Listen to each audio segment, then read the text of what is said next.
Good evening, everyone, and welcome to Environmental Coffee House. I am Sandy Shellis, your hostess tonight for a show that is near and dear to my heart. Well, you could say angry. You could say a lot of things, actually. You really could. I titled the show tonight, what did I call it? The anti-choice hypocrisy of medical freedom in the U.S. Well, isn't it a medical freedom show? Well, welcome. Hi, Mila. It's a medical fucking freedom show, basically, about medical freedom for females, for women. And as you see, I have my pink pussycat hat on, only it's not one of those. It's not the pink pussycat hat like you would normally think. This is the hat that says it all, basically, guys. Well, welcome. It's nice to see you, Rich and Veg and Warren and Kim. Thank you for moderating.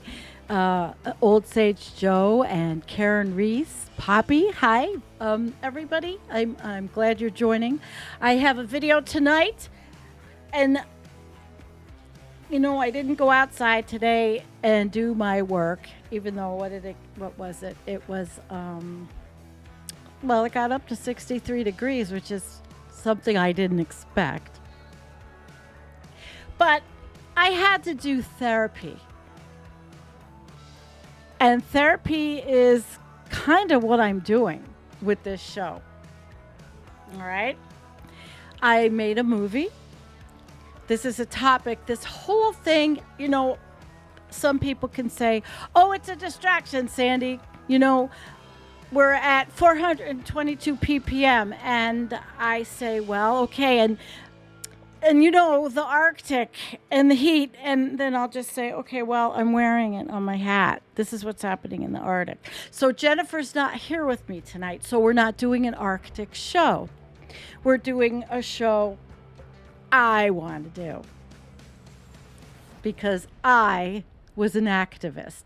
I didn't fucking work a long time in my life to see this happen by the theocracy. By these crazy fucking nuts. Oh my God. I mean, this the United States. Well, I'm wearing my hat. So I'm waiting for you guys to join me. I had so much to say. I have a lot of information, and I have a movie I made. But it doesn't look like there's a lot of people joining me, probably because I'm not talking about the graphs. I'm not talking about Zach Labe. I'm talking about females. And happy Mother's Day. Those of you that are mothers, happy Mother's Day. I'm really happy that you are with me. Hi, Poppy, Kay. Yeah, and I don't want you guys that, I think that most of the men that are here are pretty strong men. Okay? And you can deal with what I'm going to talk about. I have a movie for you when more people join. And it's pretty good. And it's Mother's Day. No, my brother just... wait, I turned it off. He should know I'm doing a show. All right, so cacistocracy. That's what I think we live in. I could start out showing you... I'm so angry, actually. You want to know the goddamn honest truth? I really wanted to come on here and just fucking rant. I really did. I want to come on here and rant about all these motherfuckers that are messing with women. And I am not one of those die-in-the-heart feminists or, pink pussycat hat person. But quite frankly, I fucking lived in a man's world. I lived in a world where men abused you. I lived in a world where we were so goddamn lucky we had the right to choose. And now, these patriarchal cacistocracy, the cacistocracy, a government that is ruled by the least suitable, able, or experienced people. They're idiots. Okay? I took my kid to DC in the carriage. I was a member of NARAL, National Abortion Right Action League. I am so pissed. And I have been sick over this, but I knew it was coming. I knew it was coming the minute that fucking orange turd got in. I knew it was coming when he sold out, when he lied. Because Jeffrey Epstein and Donald Trump are two peas in a pod. Donald Trump's lawyer was the biggest scumbag, unethical person on the planet back in the day. I knew that they were doing this because Obama became president, the first black man. I listened to racists talk about their hatred for Obama, and they couldn't put their finger on why. What policy? Yeah, he was a neoliberal. He was what we didn't know at first. But the man was literate, he was smart, and he kept our rights. Why didn't they codify it? The fuck if I know, okay? So right now, this is what's happening. In this country, people are angry. Women are angry. I fought. Yeah, Benny Loco. Tell us how you really feel. This is how I really fucking feel. I've been sick as a dog all week. I got a flare of fibromyalgia, and I think it was because of all this goddamn news and politics. Now, one can live understanding how messed up our climate is. We are suffering. The Arctic's melting. We do the shows, you know. Okay. We do the shows. We know what's happening. I know Kay. Kay says Obama did nothing either. I understand that, but that was the last hope we had. Okay? We had some hope that maybe this wouldn't happen. All right. Anyway. So I have a video. You're joining slowly. I hope you have the popcorn. I didn't go outside all day to do this, and I know this. I understand Dee Dee says in order to codify Roe versus Wade, they have to first get rid of the filibuster so they don't need 60 votes rather than 51. And we all know if everybody's not paying attention to this one at all, they had the votes. They could have done it. Okay, they could have done it. And there's coulda, woulda, shoulda, all that shit. But you know, right now, and I love the male followers, by the way. I do. I do love you guys because you are educated, you're in the know, because you're here, okay? But today is Mother's Day, and this is for the ladies. My daughter now has to fucking fight all over again for what I did for her. You know what it was like? And I was, like I said, I was in a man's world. I rode a Harley. I was with bikers. I married one, you know, in a club. I mean, I know what it's like to be in a patriarchal situation. I do. But we had the right to choose if something happened to us. We had the right to choose. And now my 33-year-old daughter is going to see those rights erode. You know what it was like back in the day? Writing all those envelopes out by hand, mailing mailers. Yeah. Uh-huh. All right. And yes, Patty, either party could have done it. Yup, just jerking everyone around. They could have. And right now, I think, you know, the big outrage, which is always an outrage, is that Nancy Pelosi is supporting that Kroller guy who is a pro-choice Democrat. And I don't know how you could be a pro-choice Democrat. So it's kind of off. It's all, you know, it's all fucked up. I'd say, right? Okay. So, are you ready? Are you ready for my movie? Are you ready to relax and sit back and watch what took me away from my greenhouse today? I have to warn you, I did not have the time to run the audio through the through my GarageBand. I couldn't do it. I didn't have the time. And I also have something to show you that's exciting. I got a little something I want to show you guys. But we're going to watch a movie. Sit back, relax. It's Sunday afternoon. And I feel better already getting this off my system. although it's not going to change things. But my video, I think you'll enjoy. At least the women will. I'm sorry, guys. I'm not a militant feminist. I'm just an angry person right now. And anger does fuck with you. Like I said, I could deal with the fact that we're in collapse and that we have to deal. I'm post-collapse. But while we're going down, man, I don't want to see us burn as women. I don't want to see Gilead.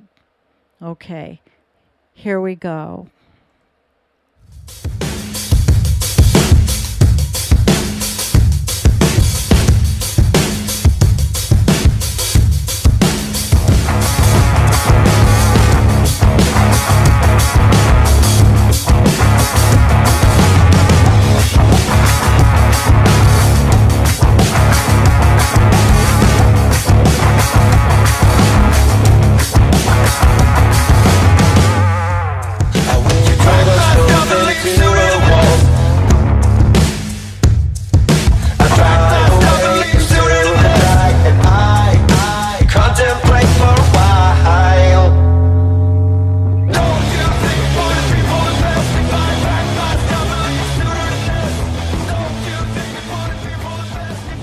In Margaret Atwood's near-future novel, The Handmaid's Tale, a Christian fundamentalist regime called the Republic of Gilead has staged a military coup and established a theocratic government in the United States. The regime theoretically restricts everyone, but in practice, a few men have structured Gilead so they have all the power, especially... What we do is we abolish abortion totally and without exception. And we do it immediately. The Handmaid's Tale was published in 1985, when many conservative groups attacked the gains made by the second-wave feminist movement. I warn you about a growing threat to the laws and values of the United States from a group of religious extremists and fanatics. No, I'm not referring to so-called jihadists or Islamists or to creeping Sharia.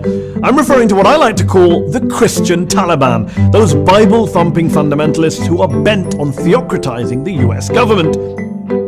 It is very biblical to enforce the law. That is actually repeated a number of times throughout the Bible. By the way, Sarah Huckabee Sanders is the daughter of Mullah Mike Huckabee, who once called for God's law to be placed above US law. And that's what we need to do, is to amend the Constitution so it's in God's standards rather than try to change God's standards so it lines up with some contemporary view of how we treat each other and how we treat the family. There's also Mullah Ted Cruz, whose victory speech at the 2016 Iowa caucuses began with, "Let me first of all say, to God be the glory." That's basically Christian for Allah Akbar! Imagine the reaction if a Muslim candidate for high office began his victory speech with Allah Akbar! I'm just saying. Cruz has also said he's a Christian first and an American second. Can you imagine if, say, Congressman Keith Ellison said he was a Muslim first and an American second? Then there's Mullah Mike Pence. I'm a Christian, a conservative, and a Republican in that order. He's tried to bring his extreme religious views into the science classrooms of America. Let us demand that educators around America teach evolution not as fact, but as theory. While governor of Indiana, Pence brought in a quote-unquote religious liberty bill, which basically legalized discrimination against a vulnerable LGBTQ minority, and he literally signed that bill surrounded by these folks. The Handmaid's Tale imagines a future in which the conservative counter-movement gains the upper hand and not only demolishes the progress women had made toward equality, but makes women completely subservient to men. If Justice Alito's draft opinion becomes law, women across this country will have had a constitutional right that most have enjoyed their entire lives taken away from them. Gilead divides women in the regime into distinct social classes based upon their function as status symbols for men.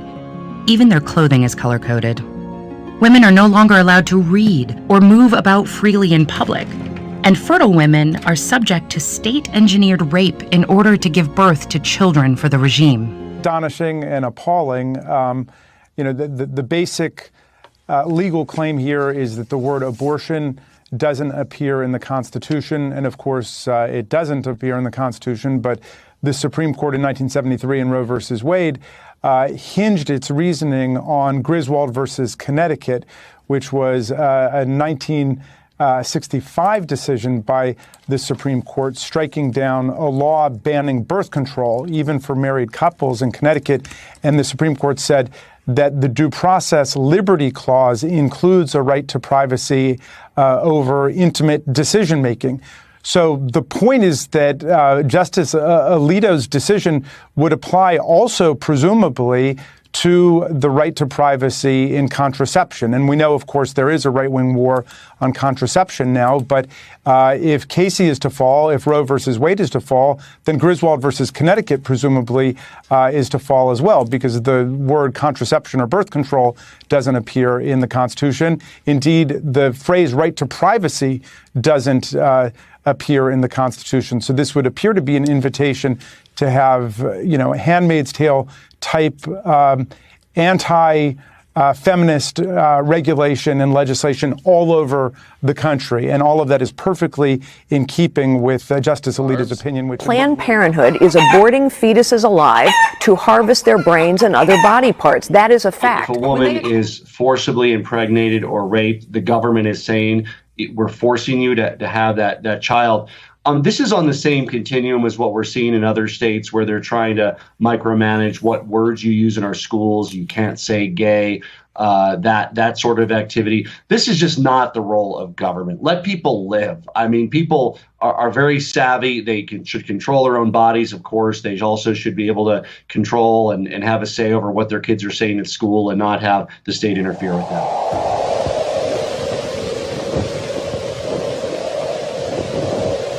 Salt. This is the site on which the city of Sodom once stood, here on the Dead Sea in Israel. Once here, under this surreal field of salt, Sodom was the most humanly corrupt city on earth, a place of evil and of death. Sodom comes readily to mind when one contemplates the evils of abortion and the death of moral law.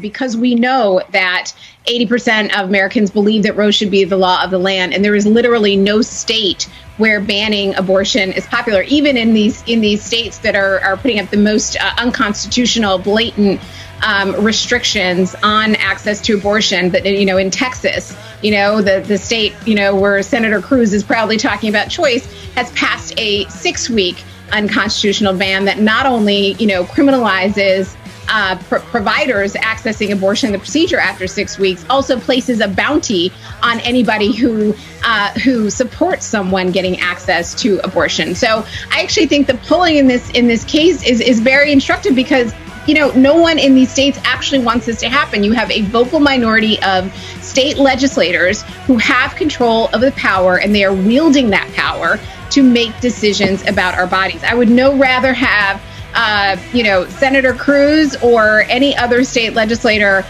making this choice for me than I know I can make for myself.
All right. Well, I hope you liked that. Pretty much it says everything. All right. That said everything that I needed to say. It sure made me feel better being able to do that, make that video, So what are we going to go into? All right. Nanny state. Makes me think. Who used to say that? What's his name? That crazy guy. It was the Sandy Hook crazy guy. Alex Jones. Okay, so a government that tries to give too much advice or make too many laws about how people should live their lives, especially about eating, smoking, or drinking alcohol. So, what are we? Do we think that the United States is... What the hell are we? Again, my favorite word is cacistocracy. Their government's ruled by stupid and the ignorant. And then there is, let's go through a couple. Well, we know what kleptocracy is. That's the society whose leaders make themselves rich and powerful by stealing from the rest of the people. And that's pretty much what the goal of most countries seem to be. Now, maybe not all of them. Now, of course, I'm not going to lump everybody. There's some beautiful European countries that don't want to be like that. How about a regime? Let's see. Are we a particular government or system or method of government? That old, corrupt, totalitarian regime was overthrown. Boy, there's a lot of words when you come to underneath nanny state, huh? Yeah, Lisa loves cacistocracy. Yeah, I do too. Actually, Sandy and Richard Riccardi, they have a YouTube channel, and they did a song called Cacistocracy. It was pretty good. So, of course, what's the flag behind me? If you all saw the film, you all saw The Handmaid's Tale. It was a series, right? And you look at that, and you think about that. Do you really think it could happen? Motherfuckers, it's happening. I mean, what can I say, guys? Look at every state. It's messed up. It's really messed up. No. Okay, I see the fighting. Blame Putin. Americans are never accountable. We're all accountable, okay? Vladimir Putin is an evil piece of shit, too. He wants to drill the Arctic. He wants to destroy the Arctic for profit. He sees the permafrost is melting. He's an opportunist. He doesn't give a shit about climate change. There, I'm done with that. We're not doing that. No. All right. So I have an article, actually. Real quick, let's see how long we are. Okay, we're not going to make a super long show, but this article is from Climate Wire, and they are a really good. They're decent. They're corporate, but you know what? They have a whole E&E News has a whole cadre of shit. I can't afford to subscribe. But I can look at this, and this one was really interesting to me because, okay, we're going to segue from being very angry to seeing what this article was talking about, which was the inclusion of one word in the draft Supreme Court abortion rule is raising concerns among environmental lawyers that the justices are preparing to get more aggressive about rejecting climate lawsuits that come before the nation's highest bench. So I did find the tie-in. In February, draft opinion in Dobbs versus Jackson Women's Health Organization, authored by Justice Alito, our favorite guy. Let's give Alito, before I go on, we have to do the flush of the day. And it's going to be for Justice Alito. Yeah, that's the flush of the day for him. All right. He contends that abortion cases have diluted and flouted other areas of law and ignored the court's third-party standing doctrine, under which courts can reject lawsuits if they find the challenger has not demonstrated a harm that meets the standard of a case or controversy under Article 3. It's exhausting. Seriously, guys, it's exhausting. This guy is a kind of creep. And he's let me go down. I will have all the show notes in, but he was oh Lord. Okay, here we go. The point I read that Justice Alito is making is that Roe versus Wade, rather than sitting comfortably within the Supreme Court's broader precedents, has been the source of many discordant precedents, he said. I read him to be saying that the barriers for standing should have been the same all along, and yet exceptions were being made.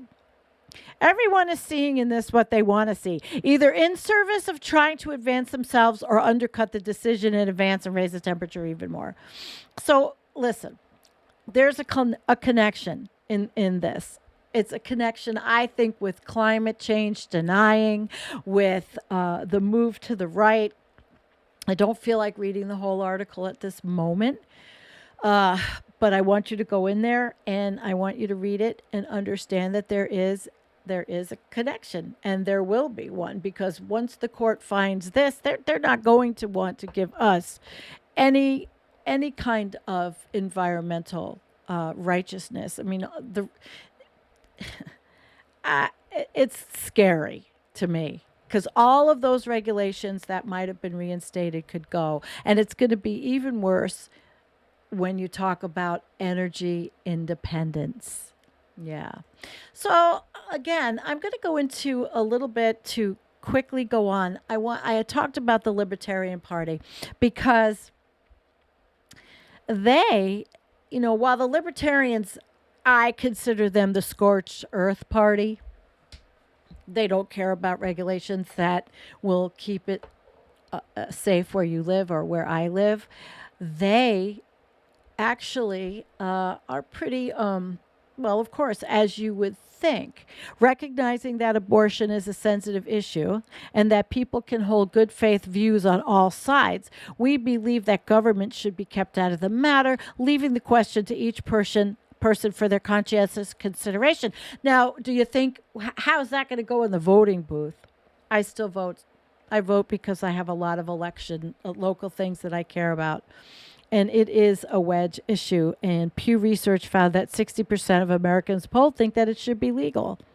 So what are they going to do? That group, because they don't care about regulations. So when in Utah,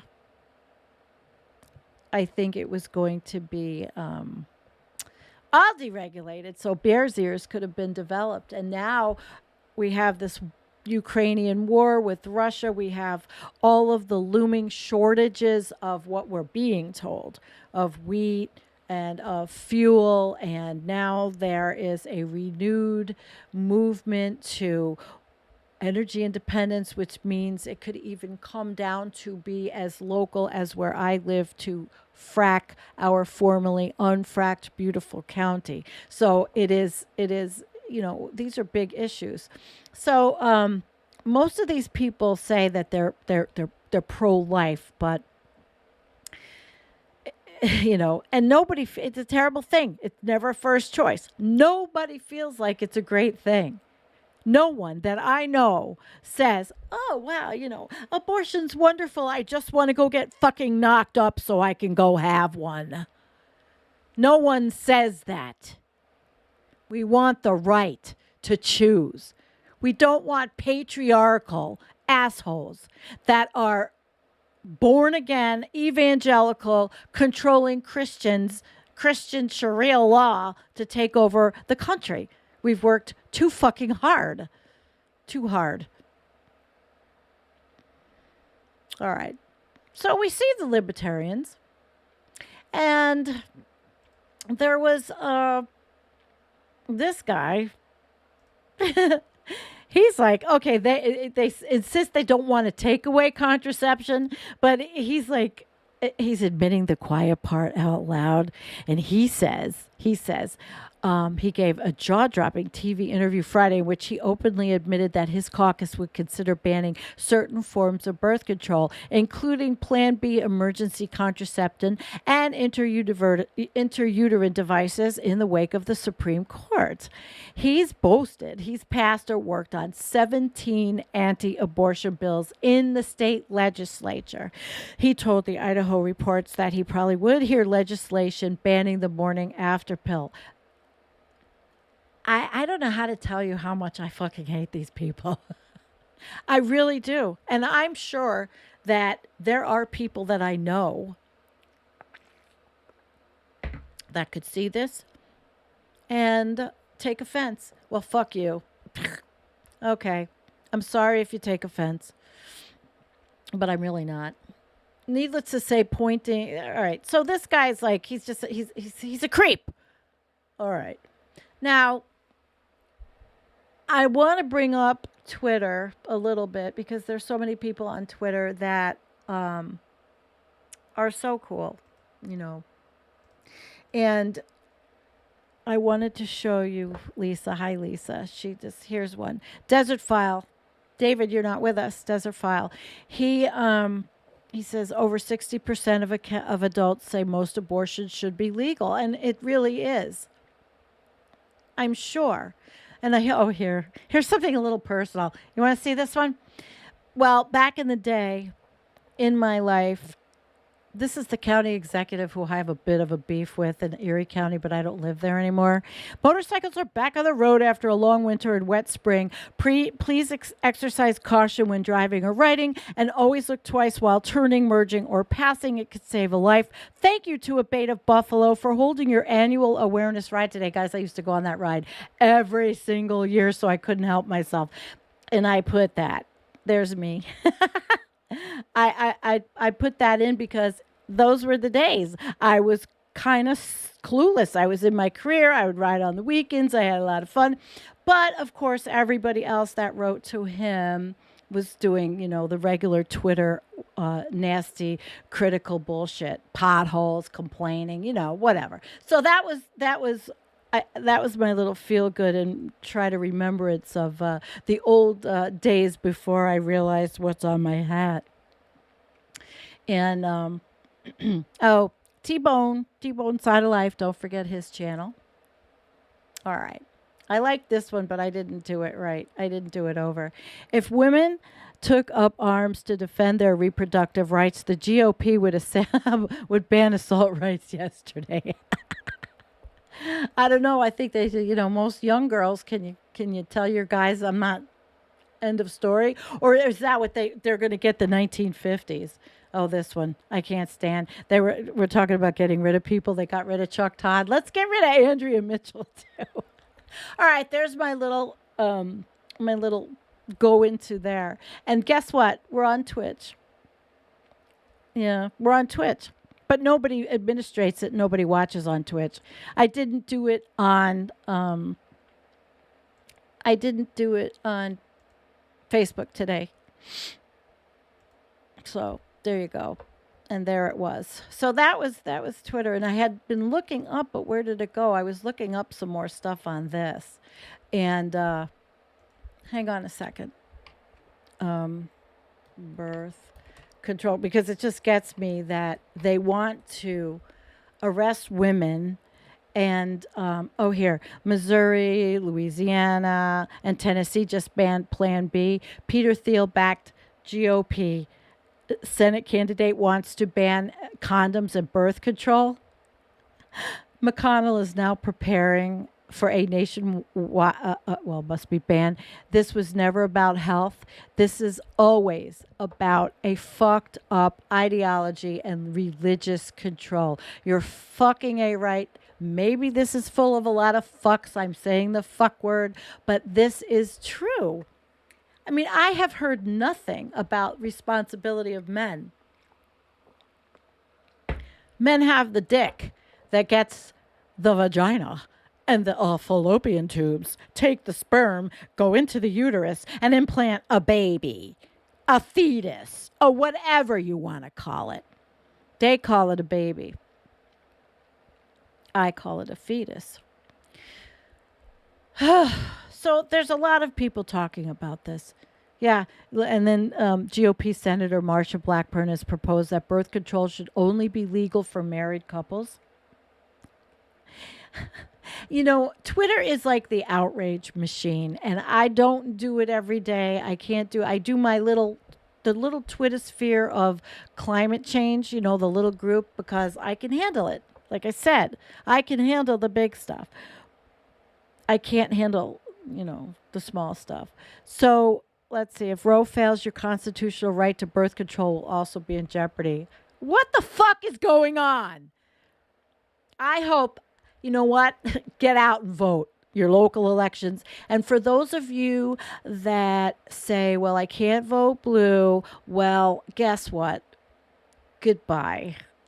We'll have an authoritarianism. We'll have authority. Because everybody wants that, it seems like, anyway. They want to live in Hungary. They want to be with Viktor Orban.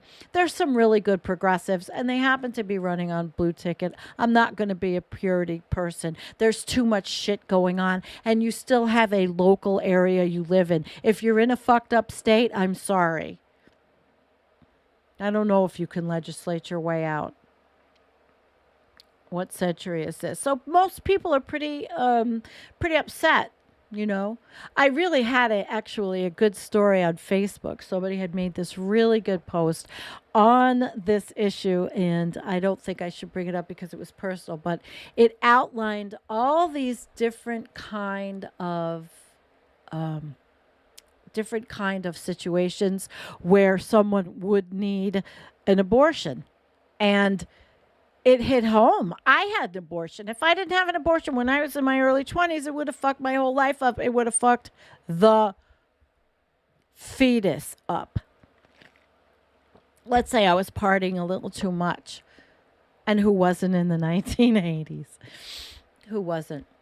Okay, so I found this really contentious article. And let's see how you're doing in the chat. Should I shit stir now? Let's shit stir. Okay, what do you think? Should I shit stir? All right. I've got the shit stirring time coming up now. All right. I found this article, and again, I don't read this Business Insider, very much. Are they stoking shit? Do these people that were like protesting my body, my choice for vaccines, are they now not my body, my choice when it comes to a woman's right to choose?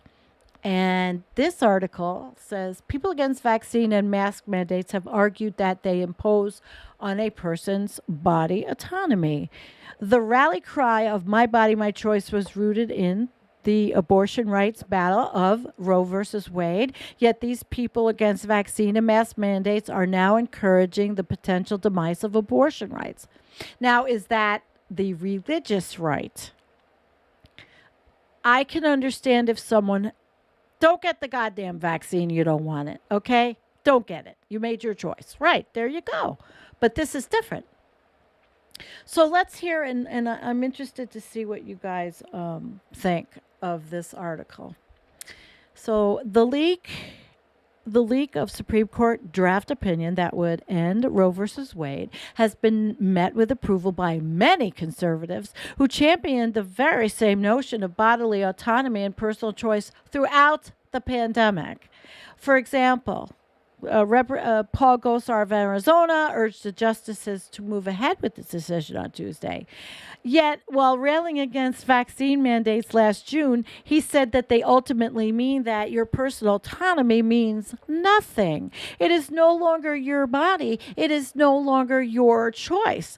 Bodily autonomy has become a familiar line of argumentation from anti-vaxxers, vaccine skeptics, and anti-maskers in recent years. Medical freedom, bodily autonomy, and my body, my choice became watchwords of an anti-vax movement turbocharged in the COVID-19 pandemic. So leading anti-vax campaigners and conspiracy theorists such as Erin Elizabeth and Sherry Tenpenny have marshaled the cause of bodily autonomy over and over again. Both were infamously dubbed among the Disinformation Dozen by the Center for Countering Digital Hate. That's a new one for me. Tenpenny has called abortion slaughter. But the concept of personal control over what medical choices one takes gained prominence in the abortion rights movement that led to the landmark 1973 judgment of Roe versus Wade. Then it was applied to the decision of whether or not to bear a child to term. Texas Governor Greg Abbott invoked that thinking last December when he rallied against vaccine mandates, telling Fox News' Sean Hannity the issue is about whether or not somebody is going to have something put into their body that they do not want in their body, Rolling Stone reported. So yet in May that year, Abbott imposed one of the most restrictive abortion bills in the U.S., banning abortions after 6 weeks, even in case of rape or incest. He also called on the Supreme Court to follow through with the draft opinion, the Houston Chronicle reported. The conceptual inconsistency would be laughable if issues weren't so critically important, Professor Timothy Caulfield, an expert in public health ethics at University of Alberta, told Insider. Their argument was often that it is an infringement on individual rights. For example, to ask someone to wear a mask during a pandemic, he said, but this same community is totally fine restricting something as fundamental as reproductive autonomy? Throughout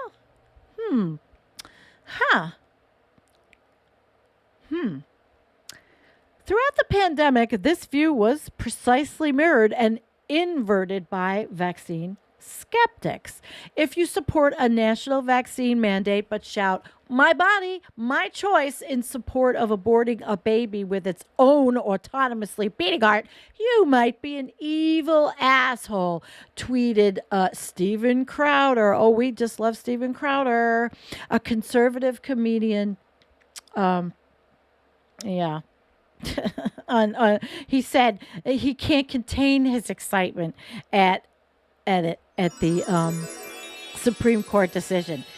Elizabeth of the Disinformation Dozen made the same point in a Telegram post on the day of the leak. It is just so preposterous to me that the people saying, "My body, my choice," are the same ones who demanded that we be vaccinated in order to go to our jobs or in order for our children to go to school, she said. Professor Tina Rulli, an ethicist at the University of California's philosophy department, told Insider, the irony is that the exact reverse is true.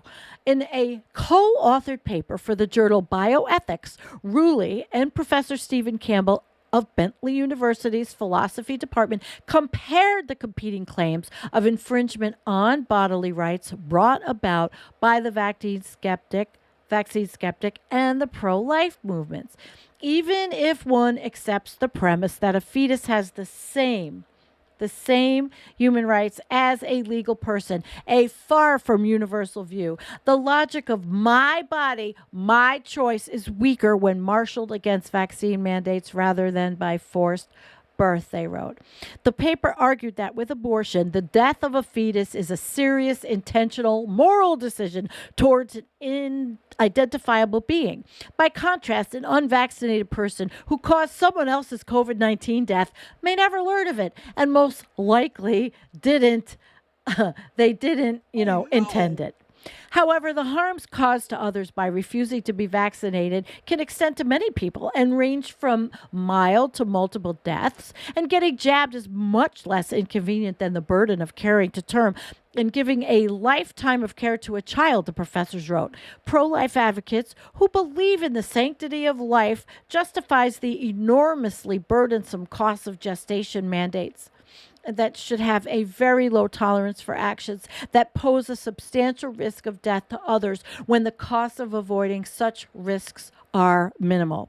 A vaccine mandate means that, worst case, you can't attend school or you lose your job, Rulli told Insider. That's serious, but it's not a bodily imposition. Abortion restrictions, however, are true physical impositions. Pregnant people are required to stay that way and give birth even at the risk to their health. So being an anti-vax who cares about bodily autonomy while also being pro-life makes no sense. And we go back to the Libertarian Party, who says recognizing that abortion is a sensitive issue and that people can hold good faith views on all sides, we believe that government should be kept out of the matter, leaving the question to each person with their doctors.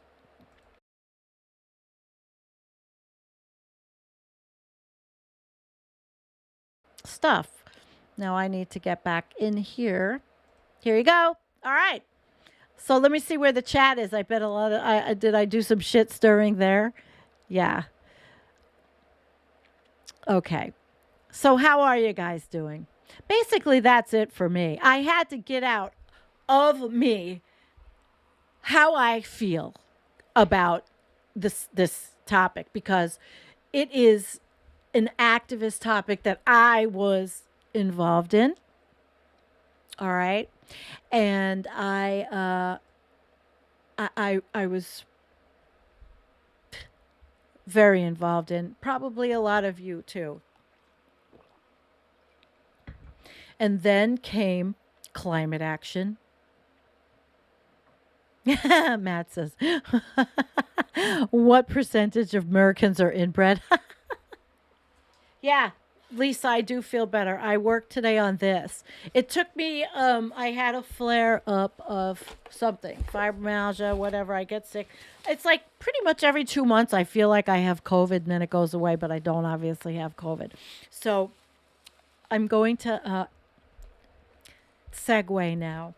Now that I've made everybody crazy and told you I'm very angry, and abuse of women is something that is extremely, wait. I think, okay, Kick has a racist edge. Well, I saw some of it, but you're talking about the eugenicist thing. And I started reading the material on the eugenicist thing. And I think it's off in a different field for what I'm talking about. Because I honestly think that maybe we could get really down some crazy rabbit holes, and I'm not calling you crazy, but we could. There's a lot of writing on it. I did not have time in this show to address it. It's a deep rabbit hole. All right. Molly says, this is why we must get out and vote 2022. We women outnumber men in the voting polls. Gary, you had a question. I support women's right to make their own medical choices. My former wife and I openly adopted 2 children, so our lives have known their birth moms for their whole lives. And, where it is. Where's the second part? Shoot. That's a beautiful thing, Gary, and I don't think I have the second part. Well, thank you for doing that. See, what you did was due to someone else's choice. And that person made the choice to continue the pregnancy. That person made what the choice was for them. And Gary says, the issue here is that the right-wing patriarchal fascism is capturing the USA and, as well, other nations around the world. Goddamn right. Okay, Kinky. Let's get you. My question is the person who is moral and ethical without religion. And there is the person who needs religion to be moral and ethical. Who is the better person? The non-religious, moral, ethical? Well, I'd say if we want to go down that rabbit hole, I don't like religion. I mean, there's no hiding that fact for me. I'm not that person. Nope. I don't like religion. So a lot of this is a real big resentment for me that these people that don't represent a majority of the United States are ramming their laws because they're so fucking corrupt. Yep. Right. Gene, that's what I said. I said it. I said, that's why I said body autonomy. If I don't want to be around people, I'll wear a fucking mask. End of story. You got it? You didn't? You made your choice. I'm not going to tell you what to do. Now, I'm not a public health expert. I'm not your employer. There's a whole other rabbit hole in that whole thing. Okay, here we go. And yes, these young birth moms really need to feel loved, respected, and fully supported no matter what their choice. I agree with you 100%, and I will give you an applause for that, because that's what the pro-choice movement is all about. Access to safe abortions if wanted, access to proper birth control, access to being able to have agency over your own body. And believe me, it's you know, I've lived, like I said, I've lived in a man's world. And I've seen things I never should have seen, and I experienced things I should never have experienced. And I don't blame anyone but myself. Buy us a coffee. Oh, you can't see it. Shit. Let me see if I turn the green screen off, if you can see it. Can you see it? Okay. There's the coffee cup. They're beautiful. This was a Mindy design back in the day. They're here. I have the coffee cups. They are 11-ounce coffee cups. And I have to figure out what I want to do. There have been so many of you that have donated to help so I can do this. And today I absolutely, because Jennifer's not with me, I had the floor to go where I wanted to go. And yeah, I didn't talk about the Arctic, and I didn't talk about anything but what I wanted to talk about, because I needed to get my anger out. So if you have been, now listen, I'm going to do another fundraiser so I can finally finish up the savings for the new computer so I don't have to run the fan, blah, blah, blah, blah, blah. Okay. You can donate through the PayPal. The links are in there. Fine. That would be great. 25 and then shipping, because actually, because I did it inexpensively, I'm shipping them. So I have to figure this out. Okay. It's not like we have thousands and thousands of people on the channel. We have a wonderful channel. I want to give, you know, I mean, you drink coffee? Yes, it's probably just more consumerism and all that, but it's the least I could do. So those of you that would like to make another donation, buy me a coffee is fine. PayPal is better. And I want to thank you. I do. I missed Jennifer, but she will be back with me. She is visiting her dad, and that's awesome. Really awesome. So guys, do you have anything else that you want to add? Because I'm sure there were completely a million things I left out, but this could have gone for 2 hours. It could have. So, and I'll take my video, maybe I'll put it through GarageBand, the audio, and fix it so it's all equal, but I didn't have time. And I'm hoping with my new setup that I may be able to have the power to not have to switch. So thank you guys. Thank you, Midas Lisa. Thank you, everyone. Thank you, Jean. I love you guys. I really appreciate you being here with me for my show, for the video. And please, if you think that it could help in your local area and you have a pro-choice candidate and they're going to keep, you know, do the things that we need done, go out and vote for them. I know I'll get a lot of shit. Oh, it doesn't matter. Oh, you're a Democrat. Oh, you're horrible. Whatever. Do I look like I give a shit? Nope. All right. I love you. Good night.